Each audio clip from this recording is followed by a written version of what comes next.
அரசியல் நேயர்களுக்கு வணக்கம். இன்று நம்மோது இனம் சிறப்பு விருந்தினர் மூத்த பத்திரிகையாளர் திரிசக்தியார் அவர்கள். வணக்கம் சார். வணக்கம் சரண், சொல்லுங்கள் சார். சீமான் அவர்கள் சமீபத்தில் பேசும்போது ஒரு விஷயத்த இப்போது பதிவு பண்ணியிருக்காரு. இடைத்தேர்தலில் நிற்க போகிற அந்த விஷயத்த ரெஜிஸ்டர் பண்ணியிருக்காரு. குறிப்பாக அவர் பேசும்போது சொன்ன விஷயம், இடைத்தேர்தலுக்கு கொலைவெறியோடு காத்து கொண்டு இருக்கிறேன் அப்படின்ற ஒரு காட்டமாக அந்த விஷயத்தை வந்து சொல்லியிருக்காரு. எப்படி எடுத்துக்கிறது? இப்போத்துலேருந்தே நாம் தமிழ் கட்சி அந்த இடைத்தேர்தல் ஆயத்த பணிகளை தொடங்கியிருக்காங்களா? இல்லை, என்னை பொறுத்த வரைக்கும் இப்போ ஆகஸ்ட் 24 வரைக்கும் இடைத்தேர்தலுக்கான தடை, அந்த அறிவிப்புக்கான தடையை நீட்டி இருக்கிறார்கள்.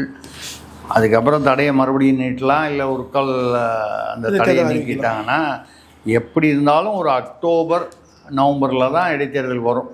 ஏன்னா அவங்க அந்த தடையை நீக்கிட்டால் கூட அதுக்கப்புறம் ஒரு 45 நாள் டைம் கொடுக்கணும். அப்படிலாம் பார்த்தீங்கன்னா ஒரு அக்டோபர் நவம்பர் தீபாவளிலாம் வரும். அதெல்லாம் ஒட்டி நீங்கள் தாண்டி ஓரளவுக்கு அக்டோபர் நவம்பரில் வரும்னு எதிர்பார்க்கலாம். சீமான் அவர்கள் தான் அம்பாசமுத்திரத்தில் நிற்பதாக அறிவித்து விட்டார். அதே மாதிரி நாம் தமிழர் கட்சி எவ்வளவு இடைத்தேர்தல் வருகிறதோ எல்லா இடைத்தேர்தலையும் நிற்க போகிறதாகவும் சொல்லிட்டாரு. 7ன்னு சொல்கிறாங்க, இன்னும் அவங்க வரப்போகிறாங்க, இவங்க வரப்போகிறாங்க. இந்த மாயவரத்தில் கேட்டாங்க, மன்னார்குடியில் கேட்டாங்க, சிங்கப்பூரில் கேட்டாங்க, சிலுக்குவார்பட்டியில் கேட்டாங்கங்கிற மாதிரி யாரை கேட்டாலும் தாவேகால ஜாயின் பண்ண போகிறாருங்கிறாங்க. ஓபிஎஸ் அவர் பையனும் வேறு வரப்போகிறாங்க. அவர் கூடவே மனோஜ் பாண்டியன் வைத்திலிங்கமும் வரப்போகிறாங்கன்றாங்க. இது ஊரில் எங்கேயும் வந்து போனியாகாதெல்லாம் வந்து சொல்லுவாங்க, இந்த ஊசி போன பண்டம்னுமாங்க. சில பேர் தான தர்மம் கொடுக்குறேன்னா, உண்மையான தான தர்மன்றது என்னன்னு கேட்டிங்கன்னா, மற்றவனுக்கு பயன்படக்கூடிய அளவுக்கு இருக்கக்கூடியது அவனாக கேட்காம நம்மளாக பார்த்து அவனுடைய தேவையை அறிந்து கொடுப்பது தான் நியாயமான தான தர்மம். நீங்கள் வந்து நம்ம வீட்டில் சாப்பாடு செஞ்சு அது ஊசி போச்சு, அது சாப்பிட்டா நம்ம உடம்பு கெட்டு போய்டும்னு தெரிஞ்சு வாசலில் வர பிச்சைக்காரனுக்கோ இல்லை வீட்டில் வேலை செய்கிறவங்களுக்கோ அதை எடுத்து கொடுத்தா அது பேர் தானமும் இல்லை, தர்மமும் இல்லை, அதுக்கு பேர் பாவம். அது மாதிரி நம்ம வந்து இங்கே வந்து இல்லை, எதுக்காக சொல்கிறோன்னா, மற்ற கட்சியில் போனி ஆகாமல் அங்கே ஊழல் வழக்குகள்லாம் பெற்று அங்கே வந்து ஏதோ பதவி கொடுக்கல, அது வரல, இது வரல, அங்கே என்ன ஆகும் தெரியாமல் இந்த போனி ஆகாமல் அங்கங்கே சுற்றி திருப்பி வர்ற கேஸெல்லாம் வந்து அதெல்லாம் தான் வந்து தாவேக வந்து சேர்றாங்க. இதனால் பார்த்தீங்கன்னா ஏற்கனவே தாவேகளாக இருக்கிறவன் டென்ஷனாக வரான். புதுசாக வரவங்களுக்கு கொடுக்குற மரியாதை பழசாக ஏற்கனவே இருக்கிறவங்களுக்கு வந்து கொடுக்கலைங்கிற அது இயல்பான ஒரு உணர்வு தானே. நீங்கள் ஒரு கம்பெனியில் இருக்கீங்க, 10 வருஷமாக உழைச்சி வேலை செஞ்சுருக்கீங்க, திடீர்னு வந்து ஒரு ஆளை வந்து கொண்டு வந்து அவனை ஓகோன்னு தூக்கி விட்டாங்கன்னா, 10 வருஷமாக நாய் மாதிரி வேலை பார்த்தேன், விசுவாசமாக உழைச்சேன், எனக்கு அந்த மரியாதை இல்லை, புதுசான மரியாதைனா கோபம் வரத்தான் செய்யும். இது கட்சியாக இருந்தாலும் அப்படி தான், கம்பெனியாக இருந்தாலும் அப்படி தான். இந்த மாதிரி ஒரு சூழ்நிலையில் இவங்க வந்து வெளியிலேருந்து எல்லாரையும் வான்னு கூப்பிட்டுருக்காங்க, உள்ள இது வந்துக்கிட்டு இருக்காங்க, மாறி மாறி வந்துக்கிட்டு இருக்காங்க. இது எந்த அளவுக்கு வந்து உள்ளுக்குள்ள ஒரு பெரிய ஒரு கலகத்தை உண்டாக்கும். அதாவது சில விஷயங்கள் வந்து ஒரு லிமிட்டோட எதுவுமே, அதாவது அமிர்தமாக இருந்தாலும் அளந்து சாப்பிட்ணுன்னு சொல்லுவாங்க. அமுதமாக இருந்தாலும் அமுதமாக இருந்தாலும் அளவோடு இருக்கணும். ஆற்றுல போட்டாலும் அளந்து போடுன்னு சொல்லுவாங்க. அந்த மாதிரி எல்லாமே ஒரு அளவோடு இருக்கும். ஸ்வீட்டு பிடிக்கணும்னு சாப்பிட்டு நீங்கள் ரெண்டு ஸ்வீட்டு எடுத்துக்கிட்டிங்கன்னா பரவாயில்ல, 1/2 கிலோ ஸ்வீட்டு சாப்பிட்டிங்கன்னா சுகர் தான். சுகர் வர்றது மட்டும் இல்லை, பாத்ரூமில் தான் நம்ம வந்து கொடுத்தனமே இருக்கணும். இது இயற்கை. அந்த மாதிரி ஊரில் உள்ள பேதியான கேஸெல்லாம் கொண்டு வந்து நீங்கள் வந்து உள்ளே விட்டுக்கிட்டிங்கன்னா இங்கே என்னவா இருக்கும்? சாக்கடையாக தான் இருக்கும் கட்சி. இந்த சாக்கடையில் கடைசியில் வந்து நல்லது கெட்டது எல்லாம் கலந்து போகும். இந்த மாதிரி ஒரு சூழ்நிலையில் தாவேகா இருக்குது. அவர் சீமான் அவர்கள் வந்து எல்லா இடைத்தேர்தலையும் நிற்கிறேங்கிறாரு. இடைத்தேர்தல் எப்போ வரும்னு தெரில, கணக்கில் அக்டோபர் நவம்பரில் வரும்னு எதிர்பார்க்குறோம். ஒரு வெறியோடு நிற்கிறேன்னும் போது அந்த ஒரு கான்சன்ட்ரேட் பண்ணும்போது இதில் சில காரணிகள் இருக்குது. திமுக அதிமுக என்ன செய்ய போகிறாங்க? நிற்கலாம், நிற்காமல் ஒதுங்கலாம். பொது வேட்பாளர் மீன் பண்ணுறீங்களா? இல்லை, பொது வேட்பாளர்னு அறிவித்து அவங்க ஆதரவு கொடுக்கறது அது ஒரு வகை. நிற்கலைன்னு சொல்லிட்டு அப்படியே ஒதுங்கலாமே. நான் நிற்கலை, அது வாய்ப்பு இருக்கா சார்? ஏன் இப்போ என்னை பொறுத்த வரைக்கும் அதிமுகவில் வந்து அப்படி தான் சொல்கிறாங்க, நிற்போன்னு சொல்கிறாங்க. எடப்பாடி வந்து நாங்கள் நிற்க போகிறோம், இடைத்தேர்தல் நம்ம தான் ஜெயிப்போம்னு சொல்கிறாங்க. நெருங்கி வரும்போது என்ன பண்ண போகிறாங்கன்றது தெரியல.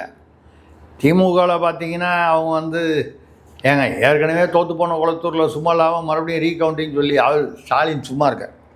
அவர் பாட்டில் காலையில் எழுந்திரிச்சு வாக்கிங் போயிட்டு வாக்கிங் போகும்போது 4 பேரை பார்த்து பேசி ஏதோ மனசில் உள்ளதெல்லாம் கொட்டி தீர்த்துக்கிட்டு ஏதோ அந்த மனுஷன் இந்த வயசில் நிம்மதியாக இருக்கார். அவரை போய் சும்மா கிளறி விட்டு ரீகவுண்டிங் பண்ணணும்னு சொல்லி ரீகவுண்டிங் பார்த்தா மறுபடியும் மறு எண்ணிக்கை பண்ணால் 30 ஓட்டு குறையுது. போன தடவை ஜெயிச்சதை விட எக்ஸ்ட்ரா வித்தியாசம் அதிகமாகுது. அங்கே வந்து எல்லாம் கைது போட்டு கொடுத்துட்டு தேர்தல் ஆணையத்தில் சரியாக இருக்குன்ட்டு அந்த திமுக கட்சி அவர் வழக்கறிஞர் என்ஆர் இளங்கோ போன்றவர்கள் அதான் நிர்வாகிகள்லாம் வெளியே வந்து 30% அந்த இவிஎம் மிஷின்லாம் ஒர்க் பண்ணல, பிஏடின்னு சொல்லுவாங்க, விவிபேட்னு, அதெல்லாம் ஒர்க் பண்ணல. அப்போ தேர்தல் ஆணையத்தை கேட்டால் அவன் என்ன சொல்கிறான், எப்பா அதெல்லாம் சொன்னால் இங்கே இல்லை சொல்லணும், கவுண்ட் பண்ணும்போது சொல்லணும்ல ஒர்க் பண்ணலன்னு சொல்லி. ஒர்க் பண்ணலைன்னா அப்போ நாங்களே ஒரு அறிவிப்போ இல்லை ஒரு பதிலோ சொல்ல வேண்டிய நிலைமை வந்திருக்கோம். எல்லாம் சரியாக இருக்குது, எண்ணி பார்த்துட்டு 30 சீட்டு குறையுது, இன்னும் வித்தியாசம் அதிகமாகுதுன்னு ஒன்று வெளியே போய் வந்து 30% இவிஎம் ஒர்க் பண்ணலன்னா 30% இவிஎம் ஒர்க் பண்ணலன்னு சொல்லி அங்கேயே கைது போட்டு ஒரு கொடுத்துட்டு வெளியே போய் பேச வேண்டியதானே. அப்போ என்ன தெரியுது, போய் அவமானப்பட்டுட்டாங்க, இந்த அவமானத்தை சரி பண்ணுறதுக்காக ஒரு பில்டப் ஒன்று 30% ஒர்க் பண்ணலன்னு. நான் என்ன சொல்கிறேன், இது தேவையே இல்லை. தோத்துட்டார், 50 வாக்கு 100 வாக்கில் தோக்கலை. ஆனானப்பட்ட பெரிய கருப்பு அமைச்சர் 1 வாக்கில் தோத்தார். அவரே கேஸ் போட்டு அப்புறம் அதெல்லாம் ஒன்றும் சரியாக வரலன்னு சொல்லிட்டு வாபஸ் வாங்கிட்டார். ஒரே 1 வாக்கு, அதுலேயும் ஏதோ ஒரு தபால் வாக்கு இங்கே வரதுக்கு முன்னால் அங்கே போயிடுச்சு, ஏதோ ஒரு குழப்பம். 1 வாக்குக்கே வாபஸ் வாங்கினாருன்னா கிட்டத்தட்ட 8000 சொச்சம் வாக்கு இவர் தோத்தது அந்த விஎஸ் பாபுக்கிட்ட. அது பேசாமல் விட்டுருந்தா இந்த சில விஷயங்களை வேதனைகளை வந்து கிளறாமல் இருந்தாலே பரவாயில்ல. சும்மா சில பேர் இருப்பான், ஏதோ ஒரு துக்கம் நடந்து போச்சு, இல்லை ஒரு ஆளுக்கு ஒரு டவுன் ஆகிட்டார், ஏதோ ஒரு விஷயத்தில் தோல்வி ஒரு பிரச்சனை அப்படின்னா அந்த ஆள் ஒரு வாரம் பொறுத்து அதை மறந்துட்டு போகிற நேரத்தில், அண்ணே என்ன தான் இருந்தாலும் உங்களை பார்த்தா ரொம்ப பரிதாபமாக இருக்குண்ணே, கண்ணில் தண்ணிண்ணே, 4 நாள் சாப்பிட்லண்ணே நான், இப்படியா உங்கள் நிலமை, இப்படி ஏற்றி விட்டு போவான். இவன்கிட்ட தான் ஜாகிரதையாக இருக்கணும். ஸ்டாலின் அவர்கள் வந்து ஏதோ ஒரு சரி எவ்வளோ வெற்றி அடைஞ்சிருக்காரு, அதில் ஒரு தோல்வி அரசியலில் அதெல்லாம் வந்து காமராஜர் தோல்வி அடைஞ்சிருக்காரு, யாரெல்லாம் தோல்வி அடைஞ்சிருக்காங்க, பெரிய பெரிய தலைவர்கள்லாம் வந்து தோல்வி அடைஞ்சிருக்காங்க. அது மாதிரி இருக்கும்பொழுது அதை விட்டுட்டு என்ன எதுக்கு சொல்லணும்னா, இந்த மாதிரி சூழ்நிலையில் திமுக வந்து இடைத்தேர்தலில் நிற்குமா, நின்று ஒரு கால் தோத்துட்டா இன்னும் அசிங்கமாக போய்டும், கட்சி இன்னும் பின்னடைவை சந்திக்கும், உதயநிதி ஸ்டாலினின் அரசியல் எதிர்காலம் கேள்விக்குறியாகும் அப்படின்றதுக்காக திமுக இந்த தேர்தலில் நிற்காது அப்படிங்கிறது என்னுடைய கணிப்பு. அதிமுக 50-50 சான்ஸு, நின்று பார்க்கலாம், நிற்கலாம், இல்லை வேணான்னு சொல்லி லாஸ்ட் மினிட்ல ஏதோ ஒரு காரணம் கண்டுபிடிக்கிறது ஏதோ ஒன்று சொல்லிட்டு போவாங்க. நீங்கள் மழை பெஞ்சதுன்னா மழை பெஞ்சது அதனால் நிற்கலான்னுவாங்க, மழை பெய்யலைன்னா பெய்யல அதனால் நிற்கலான்னு ஒரு காரணம். போன வாட்டி மாதிரி ஜனநாயக முறைப்படி இடைத்தேர்தல் நடக்காது அதனால் புறக்கணிக்கிறோன்றாங்க. அதான் சொல்கிறேங்க, நான் மழை பெய்யலனாலே நிற்கலான்னு சொல்லும்போது ஜனநாயக முறைப்படின்னு சொல்லுது வசனம் தானே, நல்ல வரும் டயலாக் தானே. அந்த டயலாக் தான் இருக்கவே இருக்குல்ல, ஏற்கனவே எத்தனையோ பேர் பேசியிருக்காங்க. அந்த டயலாக் எடுத்து பேசிட்டு இதில் ஆளுங்கட்சியோட ஆதிக்கம் அதிகமாக இருக்குது அப்படிங்கிற வழக்கமான ஒரு டயலாகை பேசிட்டு அவங்க ஒதுங்கிடலாம். ஆனால் இதில் ஒரு சிக்கல் இருக்குதுல்ல சார், திருச்சி கிழக்க தவிர மற்ற எல்லா தொகுதியுமே இவங்க வென்ற தொகுதியாச்சு. யார்? அதிமுக வென்ற தொகுதியாச்சு. ஆமாங்க. இப்போ அந்த இடத்துல ஒரு கால் அதிமுகலேருந்து விலகி போனேன். இப்போ விஜயபாஸ்கரோ, இந்த விஜயபாஸ்கரோ, அந்த விஜயபாஸ்கரோ, இசைக்கு சுப்பையாவோ இவங்கெல்லாம் நிற்கிறாங்கன்னு வைங்க. அதிமுக அங்கே நிற்கிறத விட நிற்காமல் நம்ம பசங்கள்லாம் வந்து தாவேகா வந்து அதாவது வேறு எந்த கட்சி ஜெயித்தாலும் ஜெயிக்கலனாலும் பரவாயில்ல, ஒரு கால் திமுக நிற்கிதுன்னு வைங்க, ஒரு உதாரணமாக நிற்கலாம்ல. நம்ம நிற்கக்கூடாதுன்னு சொல்கிறதுக்கு நம்ம யார், அவங்க இஷ்டம். திமுக ஜெயித்தாலும் ஜெயிக்கட்டும், நம்ம ஆளுங்க இங்கேருந்து போனாங்களா தாவேகாவுக்கு, இவன் எவனும் ஜெயிக்கக்கூடாது. ஏன்னா ஏற்கனவே அங்கே தாவேகாவில் நின்று தோத்தான் பாருங்க. இப்போ விஜயபாஸ்கர்கிட்ட தோற்றவன், இந்த கரூர் விஜயபாஸ்கர்கிட்ட தோற்றவன், இசைக்கு சுப்பையாட்ட தோற்றவன், அநேகமாக தாவேகால அவன் ரெண்டாவது இடத்துலையோ 3வது இடத்துலையோ இருப்பான். அப்படி தானே? இப்போ அதிமுக அங்கே ஜெயிச்சதுன்னா ஒன்று திமுக அல்லது தாவேகா 2வது 3வது இடத்துல மாறி மாறி வந்திருக்கணும். இப்போ அங்கே ஏற்கனவே தாவேகாவில் இருக்கிற நிர்வாகிகள்லாம் நம்ம வந்து ஏற்கனவே நின்று தோற்றுருக்கோம், நம்மளை தோக்கடிச்சவன் இன்றைக்கி மறுபடியும் வந்து நம்ம கட்சியிலேயே நிற்கிறான், இவனை மட்டும் வரவிடாமல் இருந்தால் இதோட இவன் கதை காலி, நம்ம முக்கியத்துவம் இருக்கும். அப்போ தாவேகால இருக்கிறவனும் விஜயபாஸ்கரோ இல்லை அந்த மாதிரி வரக்கூடிய அதிமுகலேருந்து வந்தவனுக்கு எதிராக வேலை செய்வான். அதிமுகவில் ஏற்கனவே அவனுக்கு போட்டியாக இப்போ சி.வி. சண்முகத்தை எதிராக அங்கே பார்த்தீங்கன்னா யாரோ ஒரு தங்கவேலை யாரோ ஒருத்தர் சபாபதி அவர் போட்டிருக்காங்க. ஒரு மாவட்ட செயலாளர் ஒவ்வொருத்தரையும் அவங்கள எடுத்துகிட்டு அதுக்கு பதிலாக ஆள் போட்டிருக்காங்க. இசை சுப்பையான அவர் பதவிக்கு வேற ஒருத்தர் போட்டாங்க. அந்த மாதிரி அவங்களாம் என்ன பண்ணுவாங்க, எப்படியாவது இங்கிருந்து போன ஆளை தோக்கடிக்கணும்.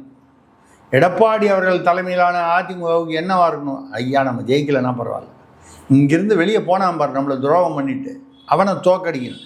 ஆக இவங்களை தோக்கடிக்கிறதுக்கு ஒரு பக்கம் அதிமுகவும் இன்னொரு பக்கம் அங்கே ஏற்கனவே தாவேகால இருந்த அந்த நிர்வாகிகளும் தோற்று போனவன் இல்லை கூட இருந்தவன் இந்த நிர்வாகிகளும் இவ்வளோ பேர் சேர்ந்து போடுவான்.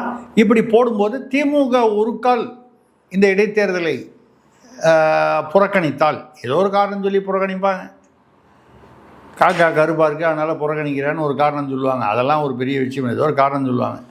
அப்படி பண்ணால் அப்போ வரும்போது போட்டி களம் என்ன ஆகும்னா தாவேகா வர்சஸ் நாம் தமிழர் அப்படின்னு வந்துடும் நான் சொல்லலை, வரதுக்கான வாய்ப்புகள் இருக்குது. அந்த மாதிரி வாய்ப்பு வரும்போது எதிர்க்கட்சிகளுடைய ஒரு ஒட்டுமொத்த பிரதிநிதியாக சீமான் அவர்களோ இல்லை சீமான் கட்சியை சேர்ந்த வேட்பாளர்களோ அதை பண்ண, அதுக்குள்ளே இந்த தாவேகால தினம் பாலியல் வன்முறை மிரட்டி இவங்களுடைய அந்த ஆன்டி இன்கமன்சி ஆல்ரெடி 3 மாதத்துலேயே வந்திருக்கு, இன்னொரு வந்துருக்கு.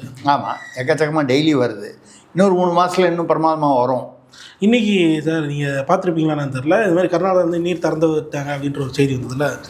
ஒன்றே என்ன பண்ணுறாங்க, பழைய வீடியோ இருக்க பாருங்கள், ஆற்றுல தண்ணி வர வீடியோ எடுத்து விஜய் அவர்களாக வந்ததுன்னு சொல்லிட்டு பழைய வீடியோ ட்ரெண்ட் பண்ணுறாங்க. இந்த மாதிரி விஷயங்களும் ஒரு பக்கம் பண்ணுறாங்க, அது மக்கள் மத்தியில் ஒரு சர்ச்சையை ஏற்படுத்துது. இது பரவாயில்லைங்க, விஜய்னால தான் மழை பெஞ்சிச்சுன்னு சொல்கிறாங்க. எங்கள் தமிழ்நாட்டிலையா இல்லை கர்நாடகாவில் மழை இப்போது அவங்க ஏன் தண்ணியை திறந்து விட மாட்டேன்னு தகராறு பண்ணுவேன். திடீர்னு முந்தா நேற்று 20,000 கியூபிக் ஃபீட்டு, நேற்று 25,000 கியூபிக் ஃபீட்டு திறந்து விட்டான். அப்படி திறந்து விடலைன்னா கபினி அணை வெடிச்சிரும், வெள்ளத்தில் வெடிச்சிரும். அந்த பகுதி பூரா கர்நாடகா பகுதிகள் பூரா விவசாய நிலம் மட்டும் இல்லாமல் மக்கள் வாழும் கிராமங்களும் அவருடைய பாதுகாப்பு, உயிர் பாதுகாப்பு ஆபத்து. அவன் ஒன்றும் பெரிய நம்ம பேரில் கருணை வச்சு திறந்து விடல, அவன் வேறு வழி இல்லாமல் திறந்து விட்றான். 3 நாள் முன்னால் வரைக்கும் திறந்து ஒரு சொட்டு தண்ணி விட மாட்டேன்னு சொன்னவன் 20,000 25,000 கியூபிக் ஃபீட் தண்ணி விட்றான்னா என்ன அர்த்தம், அவனை காப்பாற்றிக்கிறதுக்காக விட்றான். இதுக்கு யாருக்காவது நம்ம நன்றி சொல்லணுன்னா கடவுளுக்கு சொல்லலாம், கடவுள் நம்பிக்கை இல்லைன்னா இயற்கைக்கு சொல்லலாம். சரியா? இவங்க தேவையால சொல்கிறாங்க. விஜய் பாருங்கள், விஜய்னால தான் மழையே விஜய் சொன்னால் தான் பெய்யுது.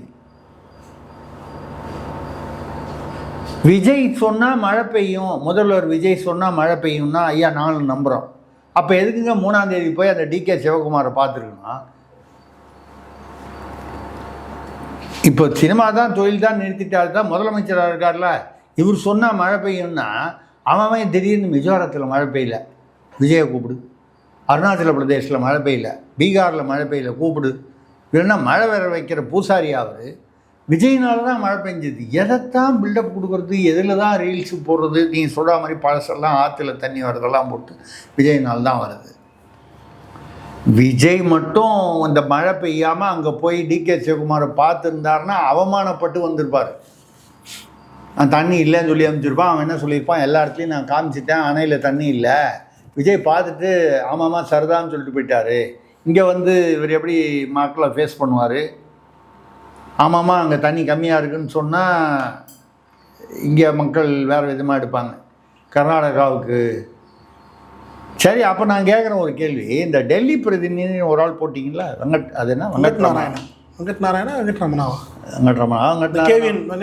நாராயணாவா? ஆமாம், கேவிஎன்னா அவர் கர்நாடகா சேர்ந்தவர் தான். ஆந்திராலேருந்து அங்கே செட்டில் ஆனவருன்றாங்க. இருக்கட்டும், ஏதோ ஒன்று இருந்துட்டு போகிறோம். அவர் ஆந்திராக்காரர் இல்லை, கர்நாடகாக்காரு. ஏங்க ஆந்திராலேருந்து கர்நாடகாவுக்கு வந்தவர்னு சொல்கிறாங்க. இவர் சொன்னார்ல, சிடிஆர் நிர்மல்குமார் சொன்னார்ல. ஆமாம், அதனால் அப்படி பார்க்க போனால் தமிழ்நாட்டில் இருக்கிறவங்க நிறைய பேர் ஆந்திராலேருந்து செட்டில் ஆனவங்க தான். முக்கிய குடும்பங்கள், எல்லா குடும்பங்களும் ஒங்கோல், சித்தூர், அங்கங்கே இங்கெங்கேருந்தோ வந்தவங்க தான். நம்ம சரி, அவர் கர்நாடகாக்காரர், ஆதார் கார்டில் கர்நாடகா இருக்குது. அவரை கொண்டு போய் தமிழ்நாடு அரசுடைய டெல்லி பிரதிநிதியாக போட்டிங்க மத்திய அரசு. அவர் அனுப்ப வேண்டியது தானே காவிரியை பற்றி பேசுகிறதுக்கு எங்கள் டெல்லிக்கு. ஏன்னா இங்கே எங்கே போய் பேசியும் புரோஜனம் இல்லைங்க, ஆணையத்தில் போய் பேசணும், நதிநீர் ஆணையத்தில். அங்கே சரியாக வரலைன்னா உச்சநீதிமன்றத்துக்கு போகணும். அவங்க பாருங்கள் திமுக எவ்வளோ கில்லாடி பாருங்கள். இவங்க ஒன்றும் அனைத்து கூட்டம் போட்டாங்க. இவங்க ஆக்சுவலாக அனைத்து கட்சி கூட்டம் யார் போடணும்? ஆளுங்கட்சி தான் போடணும். போடல. புதிய தமிழர் கிருஷ்ணசாமி வந்து அவரை விட்டு போட சொல்லிட்டாங்க. அவர் தான் எதாவது போட்டார். நீங்கள் போய் பார்த்தீங்கன்னா இல்லை, ஜெகத் ரட்சகனுடைய ஹோட்டலில் தான் போட்டிருக்காங்க. அதுக்கான நிதி உதவிலாம் திமுக பண்ணியிருக்கு. ஆனால் திமுக எவ்வளோ இந்த வில்லங்க விஷமோ இதெல்லாம் பாருங்கள், இந்த மாதிரி விஷயங்கள்லாம் வந்து பாருங்கள். அந்த கூட்டத்தில் திமுக கலந்து கொள்ளலை. நீங்கள் தானே முக்கியமான எதிர்கட்சி, பிரதான எதிர்கட்சி நீங்கள் தானே, அடுத்தது நீங்கள் தானே, நீங்கள் தான் முதல்ல கூட்டியிருக்கணும். சரி, இவங்க கூட்டல, எனக்கு வரத்துக்கு இஷ்டம் இல்லைன்னா பேசாமல் ஒதுங்கி இருக்கணும். புதிய தமிழர் கிருஷ்ணசாமியை கூப்பிட்டு ஜெகத் ரட்சகம் ஹோட்டலில் வச்சு கூட்டம் போட்டிங்கன்னா தெரியாதானே சேனலுக்கு வெளியில் யார் வந்து அதை செலவு பண்ணியிருக்காங்கன்னு? திமுக தான் செலவு பண்ணிச்சுன்னு சொல்கிறாங்க தகவல். இது பண்ணிவிட்டு இந்த பக்கம் தாவேகா, அதாவது தமிழக அரசு வந்து சுப்ரீம் கோர்ட்டில் வழக்கு போடுறதுக்கு இவங்க தலையை சொரிஞ்சுக்கிட்டு என்ன பண்ணுறதுன்னு தெரியாமல் முடிச்சுட்டு இருந்தாங்க. டப்புன்னு அவங்க கொண்டு போய் ஒரு வழக்கு போட்டான் திமுகவில். திமுக எந்த கெப்பாசிட்டியில் போகிற ஆளுங்கட்சியாகும்? தமிழ்நாடு அரசா? எதிர்கட்சி. சும்மா மக்கள்கிட்ட பேர் வாங்கினேன். இப்போ பாருங்கள், அந்த வழக்கு ஒன்றும் வேலையே இல்லை. அதான் உங்களுக்கு மழை பெஞ்சிருச்சு, எல்லா இடத்துலையும் தண்ணி நிறையா வந்துருச்சு. இப்போ தண்ணியை பற்றி பேசுகிறதுக்கே வேலை இல்லை.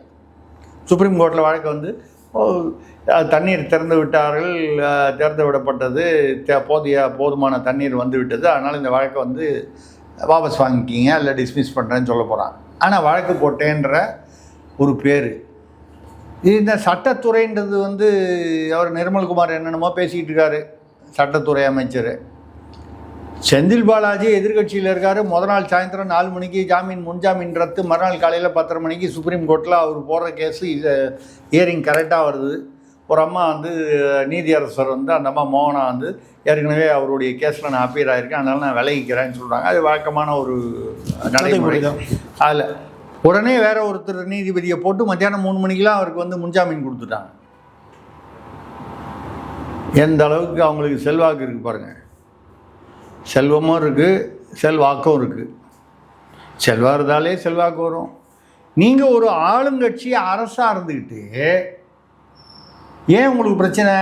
இன்னும் அந்த அரசு துறை வழக்கறிஞர்கள் சுப்ரீம் கோர்ட்டுக்கு யார், இவங்க அரசு இதெல்லாம் வந்து முழுசாக போடல. இப்போ தான் சுப்ரீம் கோர்ட்டுக்கு 3 பேர் போட்டு நேற்று தான் ஆர்டர் வந்திருக்கு. அவனுக்கு தெரிஞ்சு அவன் போய் சுப்ரீம் கோர்ட்டில் அதுக்கு வந்து அதுக்கான ஃபார்மாலிட்டி எல்லாம் முடித்து இவங்ககிட்டேருந்து என்ன விவரம்லாம் தெரிஞ்சுக்கிட்டு இந்த காவிரி நீரில் என்ன பிரச்சனை, ஏன்னா அவன் புதுசு புரிஞ்சுக்கிட்டு அவன் போய் அங்கே வந்து விவாதம் பண்ணுறதுக்குள்ளே விடிஞ்சு போகும். திமுகலாம் அப்படி இல்லை. இதுக்குன்னே இவங்க வச்சுருக்காங்க, கபில் சிபல் வச்சுருக்காங்க, அவர் பேர் என்ன அபிஷேக் மனு சிங்வி, இவங்கெல்லாம் ஏற்கனவே திமுக பல முறை அப்பீரானோம். இல்லைன்னா இங்கே உள்ள இப்போது என்ஆர் இளங்கோவர் சார் இருக்கார், வில்சன் சார் இருக்கார், இவங்கெல்லாம் மூத்த வழக்கறிஞர்கள், இந்த விவரங்கள்லாம் தெரிஞ்சவங்க. இவங்க விவரமும் தெரியல, விவரம் தெரிஞ்சவனையும் பக்கத்தில் வச்சுக்கல. இவங்க யோசனை பண்ணி சுப்ரீம் கோர்ட்டுக்கு போகலாமா வேணாமான்னு வந்து இந்த ஜோசியர் ரிக்கி பண்ணிட்டு கேட்பாங்க போல். அவர் கேட்டு சொல்கிறதுக்குள்ளே அதுக்குள்ளே ஒரு பக்கம் கேஸ் அவங்க திமுகவில் போட்டாங்க, ஒரு பக்கம் காவிரி தண்ணி வந்து ரிலீஸ் பண்ணுறதுக்கு யாரும் ஒன்றும் ஜியோவே போட வேணாம், ஒன்றும் தானாக வந்து தண்ணி வர்ற அளவுக்கு அங்கே அதாவது மழை நீர் வந்து அதிகமாக வந்துடுச்சு, வெள்ளம் வந்துடக்கூடாதுன்னு சொல்லி இப்போ இது வரைக்கும் 45,000 50,000 கன அடி வந்து தண்ணி வந்து வந்துடுச்சு.